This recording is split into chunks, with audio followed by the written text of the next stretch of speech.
கோவை மாநகராட்சி நிர்வாகம் சார்பில் முதலமைச்சர் ஸ்டாலின் அவர்களின் நலம் காக்கும் ஸ்டாலின் சிறப்பு மருத்துவ சேவை முகாம் வரும் அக்டோபர் 11 சனிக்கிழமை காலை 9 மணி முதல் மாலை 4 மணி வரை குடியமுத்தூர் காலவாய் பகுதியில் அமைந்துள்ள ஆயிஷா மகாலில் நடைபெறவுள்ளதாக அறிவிக்கப்பட்டுள்ளது.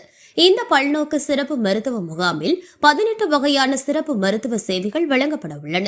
அதில் கண் மருத்துவம், பல் மருத்துவம், காது, மூக்கு, தொண்டை மருத்துவம், பொது மருத்துவம், பொது அறுவை சிகிச்சை, இருதய மருத்துவம், நுரையீரல், தோல், நரம்பியல், எலும்பு, ஈஎன் முறை, மனநல, குழந்தைகள், மகப்பேறு, சித்தா மற்றும் ஆயுர்வேத மருத்துவ சேவைகள் இடம்பெறும்.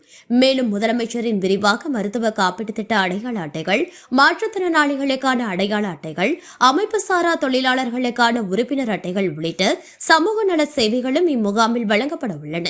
மாநகராட்சி சார்பில் பொதுமக்கள், கர்ப்பிணிகள் மற்றும் கர்ப்பிணி பெண்கள், குழந்தைகள், மாணவர்கள் என அனைவரும் கலந்து கொண்டு இலவச பல்நோக்கு மருத்துவ சேவைகளையும் நலத்திட்டங்களையும் பெறுமாறு கேட்டுக் கொள்ளப்பட்டுள்ளது.